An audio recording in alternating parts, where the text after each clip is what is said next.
Wait, are you gaming? On a Chromebook? Yep. It's got a high-res 120Hz display, plus this killer RGB keyboard. And I can access thousands of games anytime, anywhere. Stop playing. What? Get out of here. Huh? Yeah, I want you to stop playing and get out of here so I can game on that Chromebook. Got it. Discover the ultimate cloud gaming machine, a new kind of Chromebook. This episode is brought to you by Google. The Google Cybersecurity Certificate provides the necessary skills to begin a career in cybersecurity. Visit safety.google/cyber workforce today. This is Optimal Work Daily, episode 1093. What's the quickest way to irk a coworker? By Eileen Habelow with digtofly.com. And hey there, I am Dan. Welcome back to Optimal Work Daily, where I'm your narrator, and I read to you every single day from these great blogs that we find on work and entrepreneurship and all sorts of related topics. So with that, let's get right to it as we optimize your life. What's the quickest way to irk a coworker? By Eileen Habelow with digtofly.com. Nothing can disrupt a productive day at the office like inconsiderate colleagues. It seems no matter how hard we try, they always find ways, mostly unintentional, to disrupt your workday mojo. While there are extreme cases of workplace irritation, backstabbing, taking credit for others' work, etc., it's the little irritating habits of coworkers that seem to regularly get under our skin. According to a recent Randstad WorkWatch survey on workplace pet peeves, 43% of people are most annoyed with their coworkers' poor time management skills. In this current economic climate, we've all taken on more responsibility and have been asked to do more with fewer resources. So it's easy to understand why we would expect our colleagues to work efficiently, maximizing the time spent in the office each day. The last thing anyone wants is to watch or deal with a neighbor in the next cubicle wasting valuable time on menial activities, or struggling to complete assignments due to wasted or mismanaged time. So what irks us the most about others' poor time management skills? The survey found that 22% of respondents listed excessive breaks, including long lunches, smoke breaks, and online surfing as their chief aggravation. Who hasn't worked through lunch or worked late to meet a deadline only to be put in a holding pattern because the person who's responsible for that one final piece of the puzzle is on a long coffee break?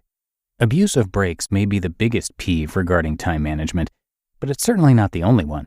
Other frustrations expressed by workers include abuse of sick days, meetings lacking structure and/or agendas, people who text, people who miss deadlines, and meetings that run into personal time or start late or run over. No matter the level of annoyance, each of these workplace distractions can ultimately impact a company's bottom line, in addition to personal productivity. What else bothers us at work?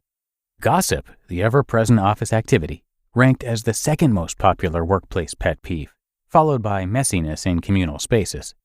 Interestingly, when Randstad conducted its original pet peeves survey back in 2007, gossip topped the list. Are we becoming numb to office chit-chat? Or are the economic occurrences of the past 2 years impacting what annoys us? It's something to think about. Regarding messiness, leaving dirty dishes in the sink, failing to restock supplies, or leaving conference rooms unkempt may seem like no big deal to some, but remember that a clean, organized office can go a long way toward creating a pleasant place to work, not to mention creating a good first impression to clients who may be visiting your office.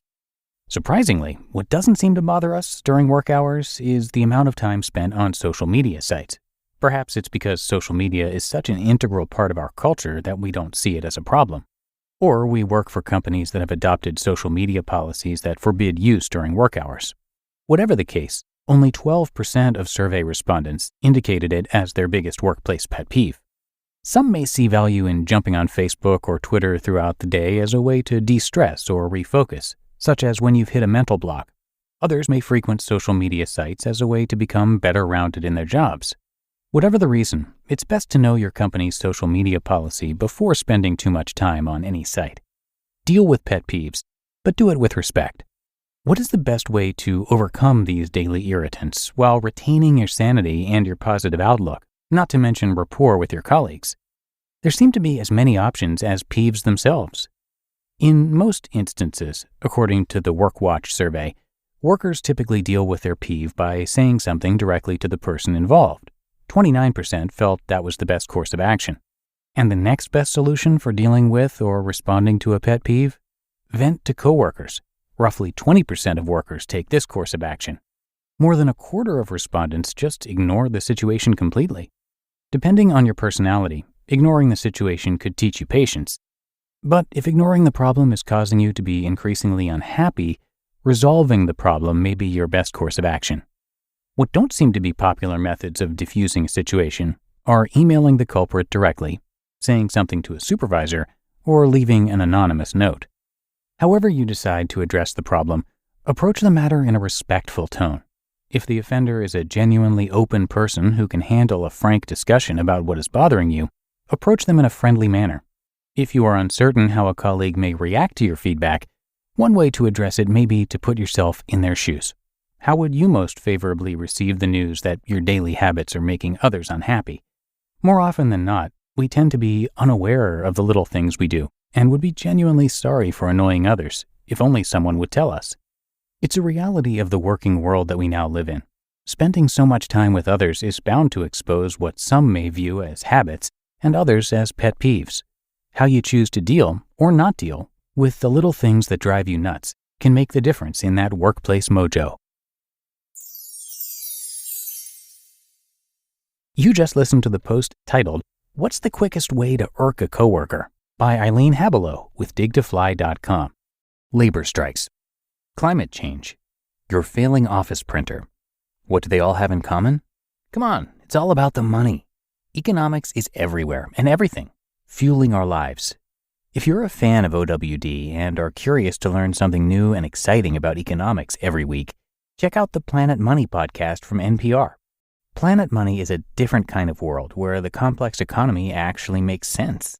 Credit scores may sound complex, but Planet Money can give you simple tips so that you can make better financial decisions. A famous baseball player isn't just good at baseball, he also shows us how to be a better investor. The topics are virtually endless, and you'll get answers to questions like, will AI take over our jobs? Or is fancy vodka just fancy marketing? The Planet Money team lives to tell a good story in around 30 minutes. Tune in to Planet Money every week for entertaining stories and insights about how money shapes our world. Listen now to Planet Money from NPR, wherever you get your podcasts. Your business was humming. Was.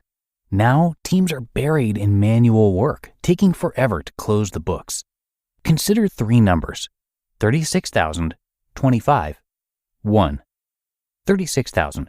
That's the number of businesses which have upgraded to NetSuite by Oracle.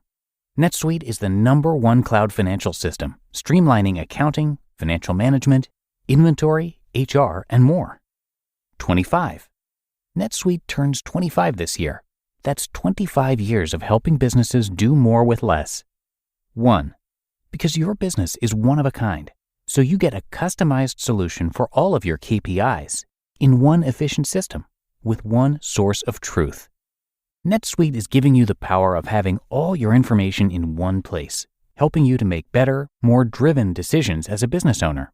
Right now, download NetSuite's popular KPI checklist, designed to give you consistently excellent performance, absolutely free at netsuite.com/startup. That's netsuite.com/startup to get your own KPI checklist.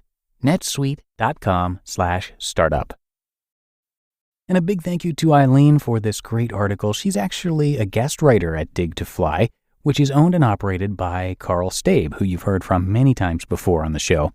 A little refresher about Karl. He helps entrepreneurs understand their struggles and turn them into stepping stones. And he knows a little something about that himself because in 2010, he was diagnosed with testicular cancer shortly before being laid off from his job. And while those were obviously very difficult situations, he now calls them blessings in disguise because since then, he stopped doing work that doesn't fit with his passions. Instead, he now focuses on things he truly cares about. Karl's the author of the book Bring Gratitude and has a lot to offer on his site. So please do check out digtofly.com for a lot more. He's also got a podcast, which you can find. It's called the Dig to Fly Podcast, and you can get that wherever you get your audio. So that is going to wrap up another episode of Optimal Work Daily. I so appreciate you being here with me each and every day and for hitting subscribe or follow in whatever app you're using. And I'll see you back here tomorrow, where your optimal life awaits.